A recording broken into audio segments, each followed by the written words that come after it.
Okay, so hello, it's me again. I've noticed people seem to be really liking my horror film reviews. I don't know whether or not people are just massive horror fans these days or if the It movie's inspiring that. But I thought that I might also have a look at just normal films. I love horror, but I think maybe there are a few films that were big in the noughties or the 90s, or just even in the last decade, that have been completely forgotten. And I think it's a shame.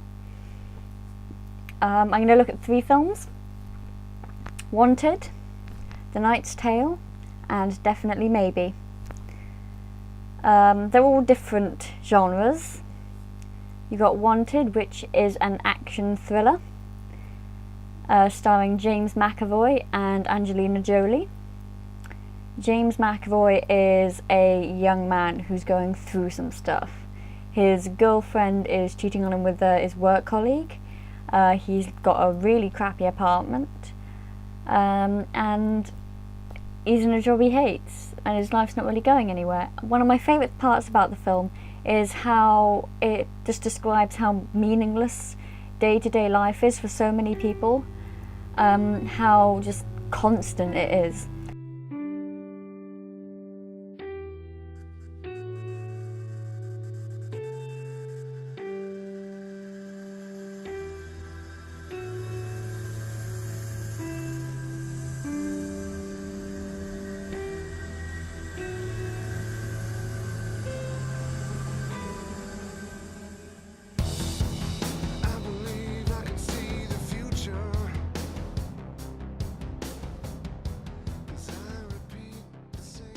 Just going round and round again in a circle. And they kind of show that with the song for the film by 9 Inch Nails called Every Day is Exactly the Same. I don't know if that's the actual title, but that is the line that I remember most from the film. And it's so right. It points out so many parts of life that we don't look at necessarily that are really tedious. But it explains how he goes through all this stuff. And in the end he kind of has to become this really tough, hardy assassin and save people and basically be the guy to take out action and be calmer. It is a good film. It's an action thriller, but it's also got quite a lot of drama in there. There's quite a bit of comedy as well. There's some moments with the character that James McAvoy plays, Wesley, where he kind of takes back what's his. Where he hits his work colleague over the face with a keyboard and it spells out F-U-C-K-U. After, of course, he knows that his colleague is having sex with his girlfriend. So that's good. That is a really good film. I would recommend watching it if you haven't seen it, or even if you have seen it, go watch it now. It's good. Another film then, The Knight's Tale. That's a really good film. It's a comedy / drama with a bit of romance in there. The Knight's Tale was one of Heath Ledger's last films. His actual last film was Dr. Parnassus. I'm not going to say the entire title because it's insane, just like the film. With that film, actually, just quickly, with Dr. Parnassus, Heath Ledger passed away during the shoot, and his character was so vital to the film that they had to kind of play around with the character in the script a little bit, and they had to then pull in a couple of other actors, one of which was Johnny Depp, to play sort of like mixed personas of Heath Ledger's character. It's a really good film. It's totally insane. You really need to keep track of it, but it's a good film. But it's not The Knight's Tale. The Knight's Tale is based on one of Geoffrey Chaucer's stories. You can't even joust. I think he's getting worse. He is getting worse. I won't spend the rest of my life as nothing.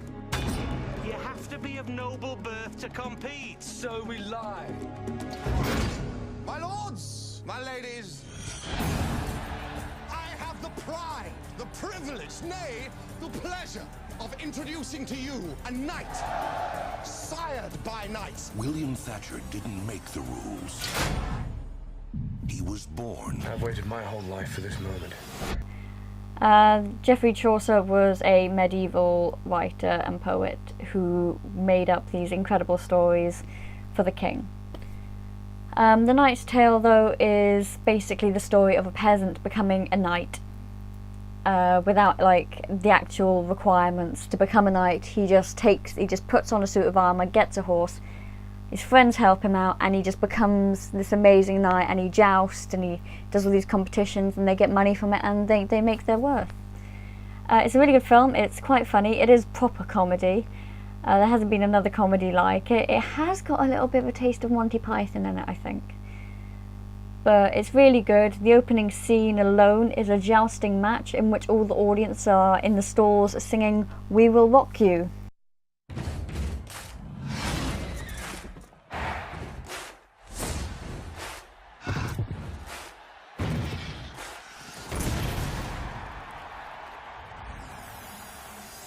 Someday, I'll be a knight. Which is brilliant.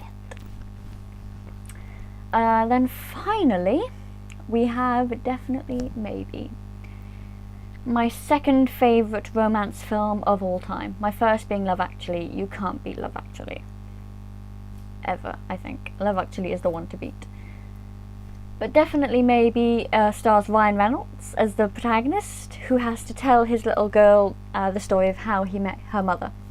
I think that How I Met Your Mother, the TV series, was probably based a little bit off of Definitely Maybe. But Definitely Maybe is a lovely, really sweet love story. It's, I've never seen anything quite like it, apart from How I Met Your Mother. It's really got a different taste to it, the way that they shoot it, the story that they tell, where of course he's going through all these different relationships, but it's the following of just this one singular character, and the way all his like different serious relationships, his career as well. And then all the little things here and there, tiny little details that they continue, like the inclusion of one of Nirvana's songs, and with this one particular girl, and this writer, and this other particular girl. It's well entwined. It's a really good story, and there are still bits that make me cry, even though I've seen it so many times and I've got it on DVD. It still makes me cry. They're all really good films. I would recommend seeing all of them. They are films that are sort of just been forgotten, but they do still have a lot of meaning. And they're all really well filmed as well. I haven't seen that many errors in any of them.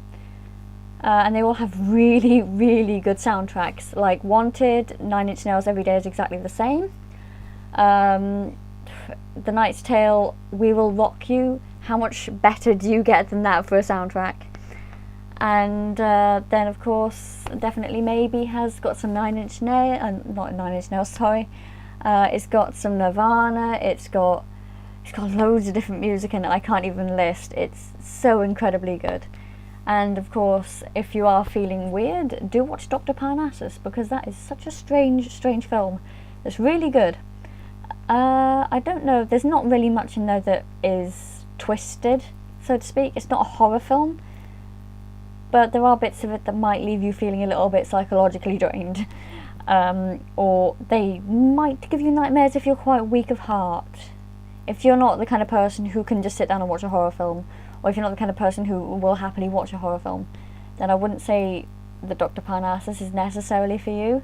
If you can't take jump scares and stuff like that. There aren't any jump scares, it's just a bit twisted. If you've seen a Salvador Dali painting, it's basically that in film form. It's really messed up, it's really hard to keep track of, but if you can, you probably need to give it a couple of watches. It is fantastic. Please watch it if you can. It's bizarre and it's just great. And of course, if you like Heath Ledger, it was his last ever film as well, so that is another reason to watch it. And he did so well as well. And for the ladies, he's very attractive in that one as well, and so is Johnny Depp, so there's another reason to watch it if you want. There's not much else I can really say about these films, apart from they're just something to watch. They were something when they came out, and they were something that was really meaningful. Their film styles were different, they were quite inspiring, and now they just seem to have been forgotten. You don't hear that many people talking about James McAvoy in Wanted. They're talking about James McAvoy in X-Men, or they're not talking about Heath Ledger in The Knight's Tale or Dr. Parnassus are talking about him as the Joker.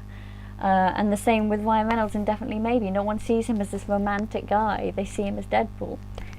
But he was this really romantic character, and he was something that was also funny and dirty, not just a guy who wore a red and black suit and killed people, which, don't get me wrong, I like Deadpool. But you've also got this other side to this actor who's just really good at what he does. And he can pull off these two totally different opposite sides of the spectrum. So yeah, give them all a watch if you can, and enjoy film life. Bye bye.